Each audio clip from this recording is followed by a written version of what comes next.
She failed! She had come back into his life after an absence. That's what she thought, convinced herself. Her life was delicious. She had a quiet, loving man at home, but she could go out at any time and pick something hot and spicy for the night. She had the best of both worlds. Tommy couldn't stop her. She knew that. He knew it. She couldn't stop herself. She'd tried, but she'd failed. She'd tried when they'd first started dating, but this salesman had come into her office the first week they'd agreed to be faithful to each other, and she couldn't resist his charm. He was smooth-talking. His samples sucked, and she didn't order anything he offered, but she swooned at his deep baritone. It was like hypnosis. Before he left her small office, she lured him in and did everything she could to get him to drop his pants. She didn't even undress. There were other men arising in her office, and there were cab drivers, repairmen, shoe salesmen, and cowboys at the clubs she liked to frequent on nights when Tommy worked late. Tommy knew that. He should have known it, but he didn't say a word to her. Why was he acting like this? What kind of man would propose to a cheater? What man would want a wife who couldn't keep her promise to love him and only him? What man would want someone like her? Tommy was not the man to answer to her questions. He was a good man. He was kind and considerate. He was thoughtful and generous, and he loved her. Her guilt was overwhelming when he put the ring on her left hand. Tommy's girlfriend was destined to be his wife. She had to stop. If he didn't know she was a cheater, she couldn't let him find out. A guy could be cheated on, but a fiancé? People were looking for their soulmates. No one wanted to cheat. But it was much easier to dump an unfaithful partner before marriage. No lawyers, no courts, no long story, just a ring to return. He didn't have to say a word. Everything was beautiful. And the ring. And Tommy was pretty. Life promised to be so beautiful. She knew she could do it. Could give up her old lifestyle and be faithful to Tommy. She could wear that ring with pride. She could wash away her past, and she could be sweet and worthy of her beloved husband's affection. When all sorts of agents would show up, she would conduct herself in a strictly professional manner. She would be a married woman, and she and Tommy could live happily ever after. It went on like that until the night before the wedding. She survived her bachelorette party untainted. She survived corporate parties, bachelorette parties, and even reunions with former boyfriends without turning to her former promiscuous habits. When she returned to her apartment after a rehearsal dinner, she found her neighbor throwing a party on his terrace. He invited her over for a drink. His friends found out it was the night before her wedding, and the liquor flowed in rivers. Toasts turned to dancing. Dancing led to more alcohol. The more toasts, and fewer inhibitions.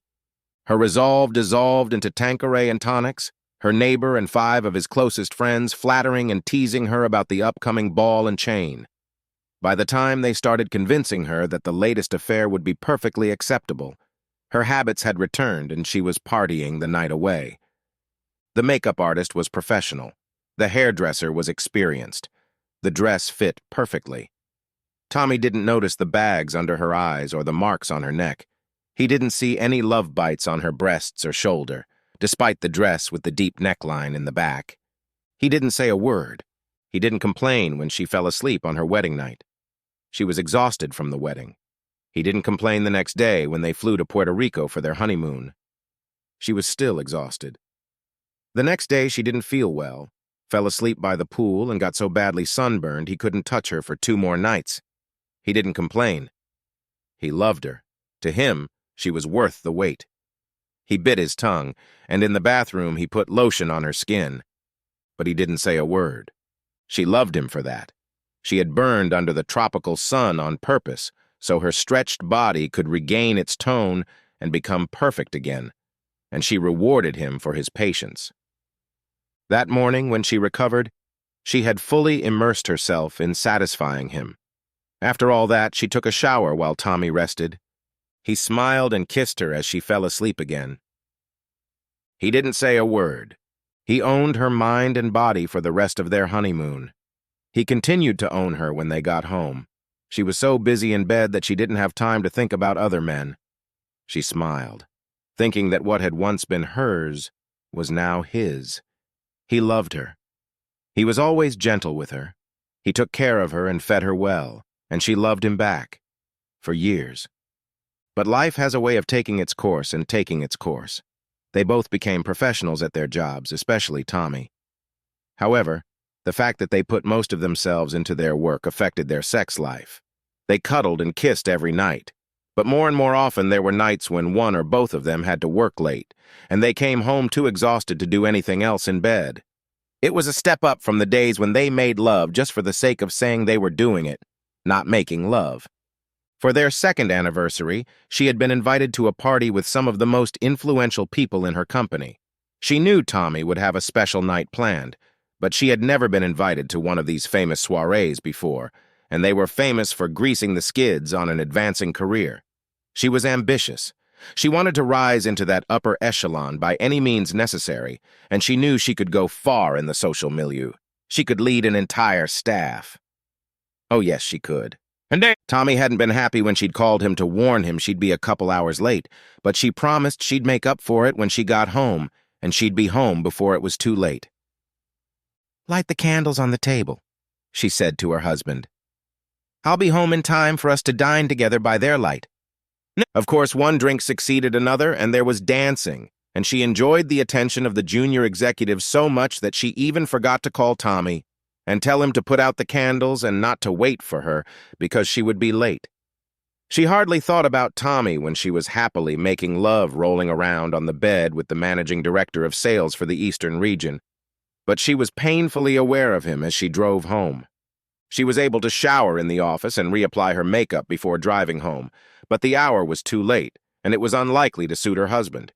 She never worked past 10 p.m. and never even made exceptions for out-of-town clients. How would she explain coming home at 3:30 in the morning on their anniversary? She walked into the house, trying to be as quiet as possible. Tommy had left a dim light on for her, but it was out of sight. The kitchen was immaculately clean, but she could smell the faint odors of what must have been a delicious dinner. He had even baked bread. She could see the distinctive shape of his loaves on the table. Looking in the fridge, she found leftover filet mignon and her favorite cream pie. This juxtaposition of dishes amazed her. The cream pie looked delicious, but she couldn't live on sugar alone. Dinner was a big deal. So was tonight's lover and her husband. She liked the pie as a treat, but she couldn't lose Tommy. She knew what she was risking, but she couldn't resist. What was wrong with her? She had to stop this, or she would lose Tommy, her main course. She undressed and got into bed, trying desperately not to wake her husband. He just lay there motionless, and she was sure he was sound asleep. But she could only see his back, not his face. His eyes were open, and he watched the minutes tick by on the clock by his bedside. She was fast asleep. He didn't say anything.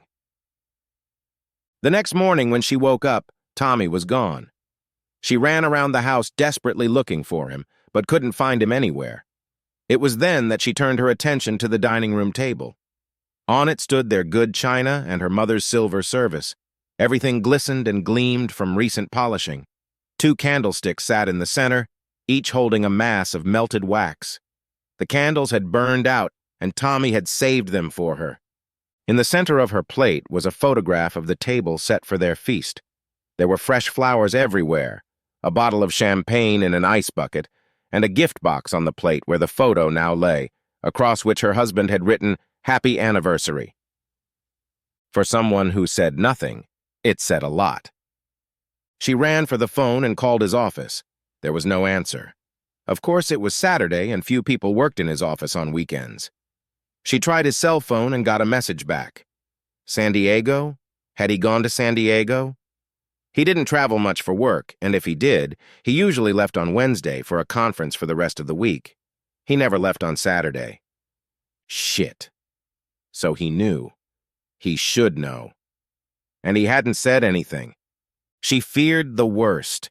He never left without saying goodbye, and he never left without saying where. Is this really the end? He always left an itinerary with the flight details and the hotel numbers where he would be staying. She opened her laptop and started her email program. There it was, the email sent a month ago with the changes he'd made for last week. Shit.